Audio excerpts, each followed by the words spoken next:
عبدالعزیز بن عبداللہ بن ابی سلمہ نے بیان کیا، ان سے عبداللہ بن فضل نے، ان سے سلیمان بن یسار نے، ان سے جعفر بن عمرو بن امیہ زمری رضی اللہ عنہ نے بیان کیا کہ میں عبید اللہ بن عدی بن خیار رضی اللہ عنہ کے ساتھ روانہ ہوا، اور جب حمص پہنچے تو مجھ سے عبید اللہ رضی اللہ عنہ نے کہا، آپ کو وحشی ابن حرب ابشی جس نے غزوہ احد میں حمزہ رضی اللہ عنہ کو قتل کیا اور ہندہ زوجہ ابو سفیان نے ان کی لاش کا مسئلہ کیا تھا سے تعارف ہے، ہم چل کے ان سے حمزہ رضی اللہ عنہ کی شہادت کے بارے میں معلوم کرتے ہیں۔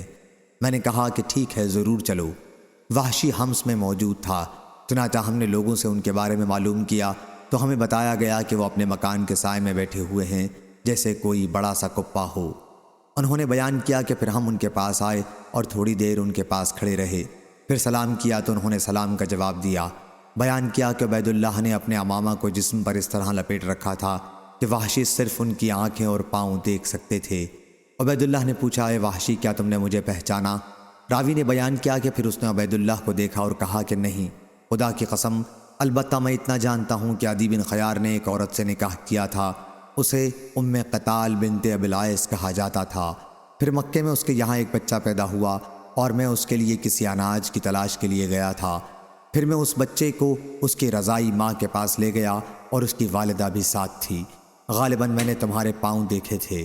بیان کیا کہ اس پر عبید اللہ بن عدی رضی اللہ عنہ نے اپنے چہرے سے کپڑا ہٹا لیا اور کہا، ہمیں تم حمزہ رضی اللہ عنہ کی شہادت کے واقعات بتا سکتے ہو؟ انہوں نے کہا کہ ہاں۔ بات یہ ہوئی کہ بدر کی لڑائی میں حضرت حمزہ رضی اللہ عنہ نے طعیمہ بن عدی بن خیار کو قتل کیا تھا۔ میرے آقا جبیر بن مطعم نے مجھ سے کہا کہ اگر تم نے حمزہ رضی اللہ عنہ کو میرے چچا طعیمہ کے بدلے میں قتل کر دیا تو تم آزاد ہو جاؤ گے۔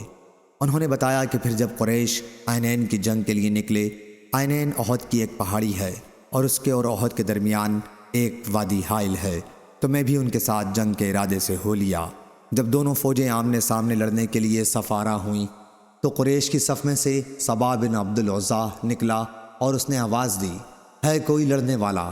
بیان کیا کہ اس کی اس دعوت مبارزت پر امیر حمزہ بن عبد المطلب رضی اللہ عنہ نکل کر آئے اور فرمایا، اے صبا، اے ام انمار کے بیٹے جو عورتوں کے ختنے کیا کرتی تھی، تو اللہ اور اس کے رسول سے لڑنے آیا ہے؟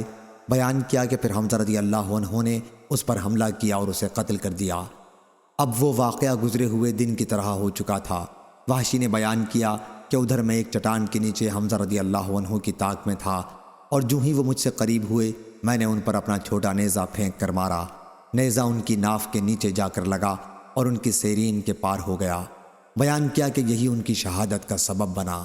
پھر قریش واپس ہوئے تو میں بھی ان کے ساتھ واپس آ گیا اور مکے میں مقیم رہا، لیکن جب مکہ بھی اسلامی سلطنت کے تحت آ گیا تو میں طائف چلا گیا۔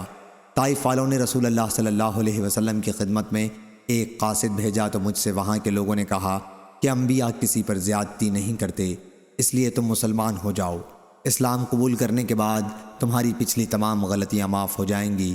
چنانچہ میں بھی ان کے ساتھ روانہ ہوا۔ جب آن حضرت صلی اللہ علیہ وسلم کی خدمت میں پہنچا اور آپ نے مجھے دیکھا تو دریافت فرمایا، کیا تمہارا ہی نام وحشی ہے؟ میں نے عرض کیا کہ جی ہاں۔ حضور صلی اللہ علیہ وسلم نے فرمایا، کیا تم ہی نے حمزہ رضی اللہ عنہ کو قتل کیا تھا؟ میں نے عرض کیا، جو آن حضرت صلی اللہ علیہ وسلم کو اس معاملے میں معلوم ہے وہی صحیح ہے۔ حضور نے اس پر فرمایا، کیا تم ایسا کر سکتے ہو کہ اپنی صورت مجھے کبھی نہ دکھاؤ؟ انہوں نے بیان کیا کہ پھر میں وہاں سے نکل گیا۔ پھر حضور صلی اللہ علیہ وسلم کی جب وفات ہوئی تو مسلمہ کذاب نے خروج کیا۔ اب میں نے سوچا کہ مجھے مسلمہ کذاب کے خلاف جنگ میں ضرور شرکت کرنی چاہیے، ممکن ہے میں اسے قتل کر دوں اور اس طرح حمزہ رضی اللہ عنہ کے قتل کا کچھ بدل ہو سکے۔ انہوں نے بیان کیا کہ پھر میں بھی اس کے خلاف جنگ کے لیے مسلمانوں کے ساتھ نکلا، اس سے جنگ کے واقعات سب کو معلوم ہیں۔ بیان کیا کہ میدان جنگ میں نے دیکھا کہ ایک شخص مسلمہ ایک دیوار کی دراز سے لگا کھڑا ہے، جیسے گندمی رنگت کا کوئی اونٹ ہو، سر کے بال پریشان تھے۔ بیان کیا کہ میں نے اس پر بھی اپنا چھوٹا نیزہ پھینک کر مارا، نیزہ اس کے سینے پر لگا اور شانوں کو پار کر گیا۔ بیان کیا کہ اتنے میں ایک صحابی انصاری جھپٹے اور تلوار سے اس کی کھوپڑی پر مارا۔